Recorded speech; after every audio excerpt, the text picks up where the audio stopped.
Welcome to Tour Junkies After Dark. This is presented by DraftKings, and it's kind of a show.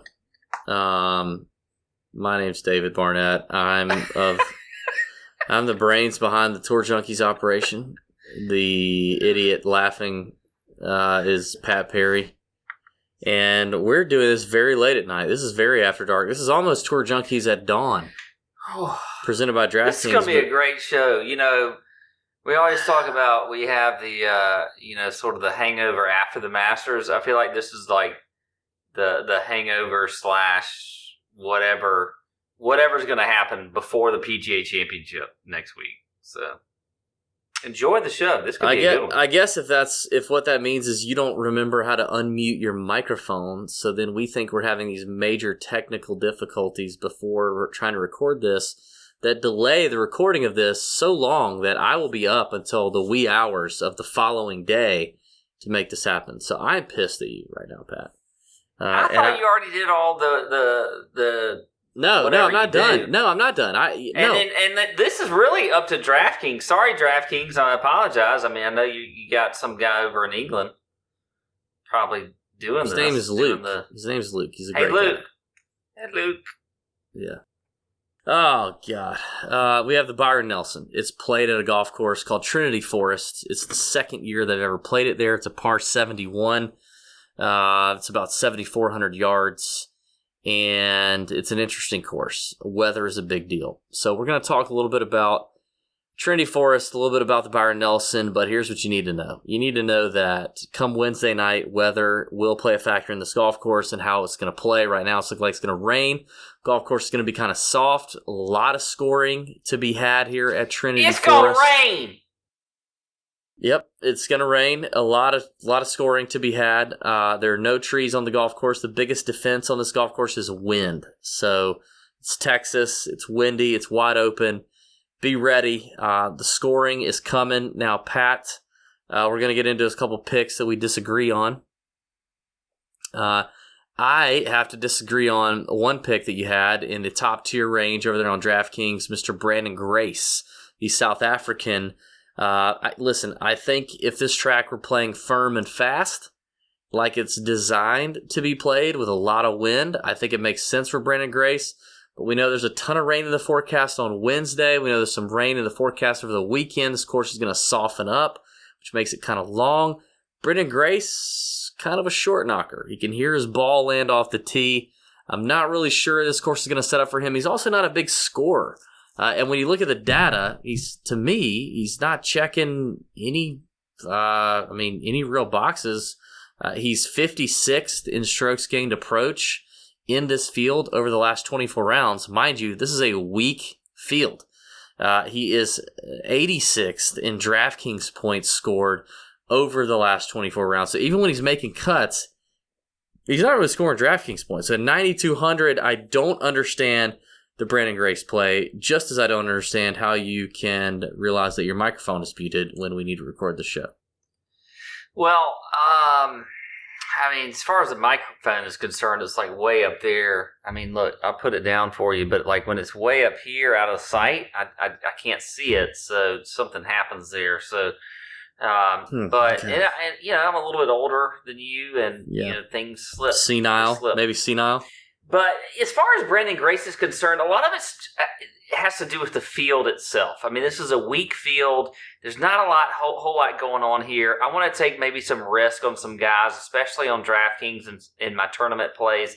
And I think that's where you can gain a little bit of value with Grace. I mean, he's not going to be highly owned. He's right there next to Keith Mitchell, who's at 9,100, a guy who's probably going to be an extremely popular play.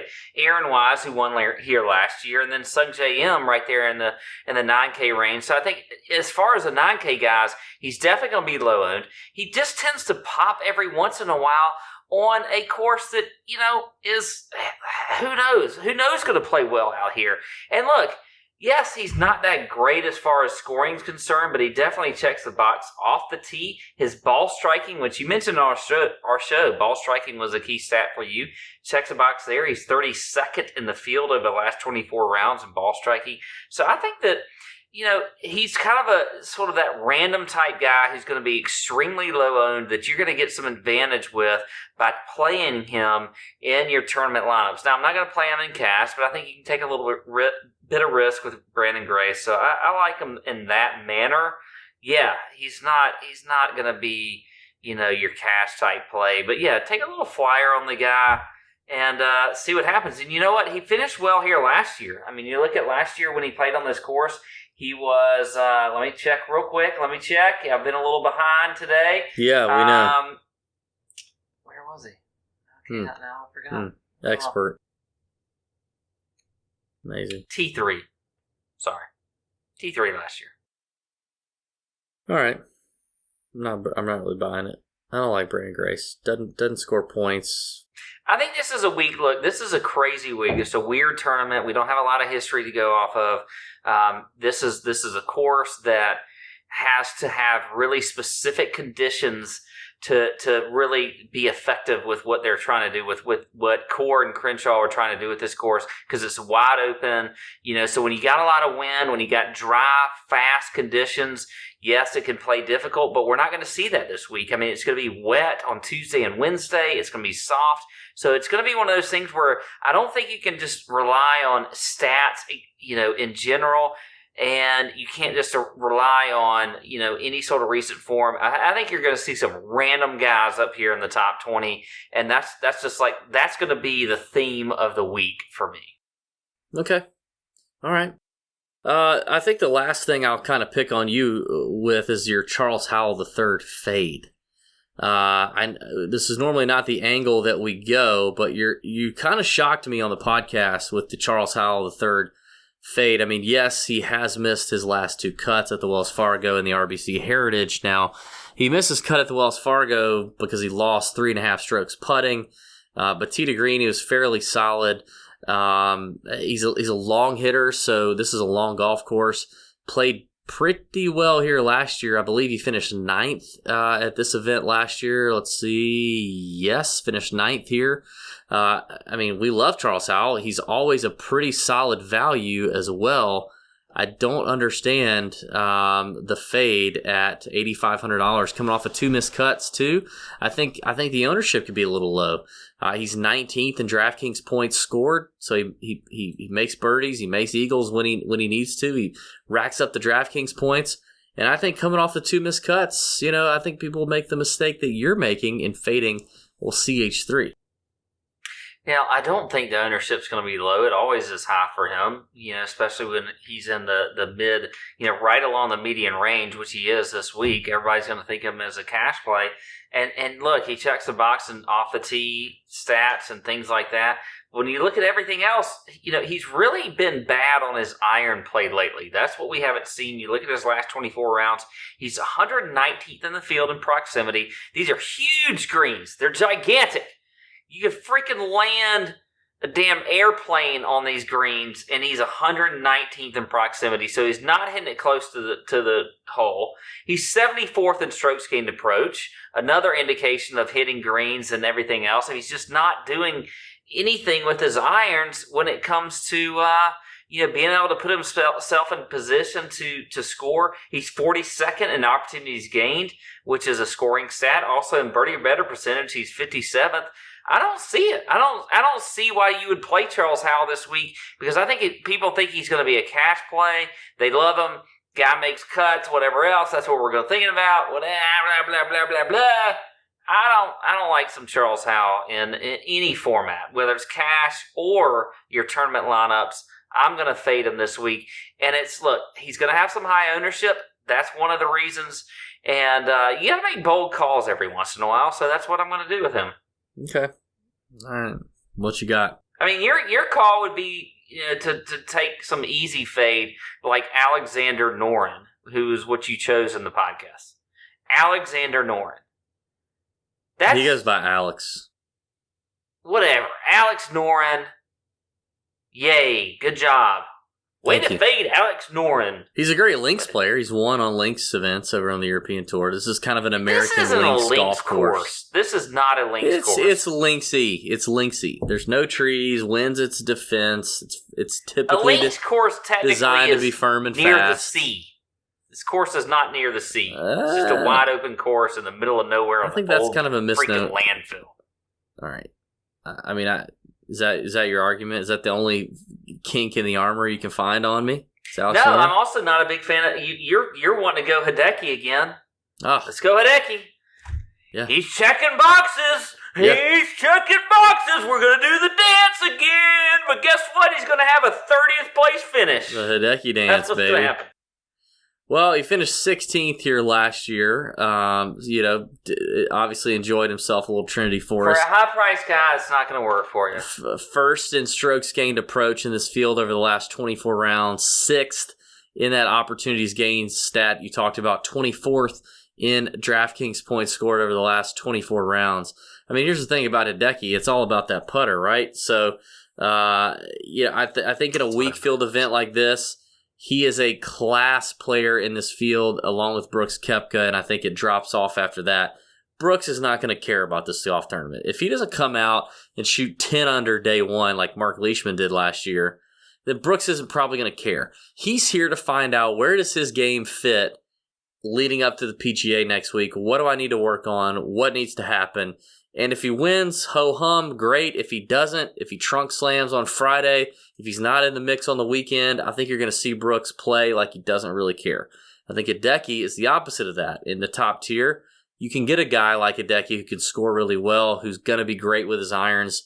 And I think the balanced lineup approach is going to be the most popular approach in GPP tournaments on DraftKings. So if you take Hideki and you do a little more of a studs and duds contrarian lineup, I think that's an interesting possibility. Any other disagreements on me, buddy? You just Hideki. Okay. Well done. Let's talk a little DraftKings Sportsbook here, Pat. Do you have any picks prepared, or are you not prepared? No, I have a few guys here that I'm going to play with, and we'll start with a little Mark Leishman at 25-1. I think that's a good play. He's a guy that contended here last year. If we do get some wins, and we get the kind of, we've seen Aussies play well in this Texas wind in the past, so I do like some Mark Leishman at 25-1. Also, Rafa Cabrera-Bello at 35-1 or 33-1. Sorry, is a good play, I think. And then Keith Mitchell. Look, if you're not going to play him on DraftKings, then you better bet him at 40-1. I think that's a good play as well. Longer shots, I like some Jimmy Walker at 90-1. He's a guy that I think has just been solid this year. He's obviously got the pedigree to do well in tournaments like this. So I think that he could be a good play. And then I'm going to go with the longest shot I'm going to go with is Colt Knost.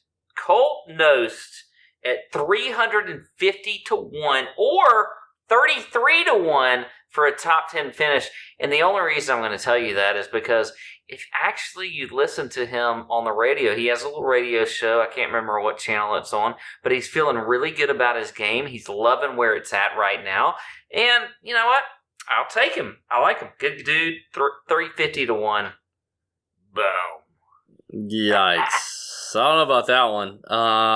It is a weak field event, and it looks to be a scoring fest, which likely means just about anybody could come up and win.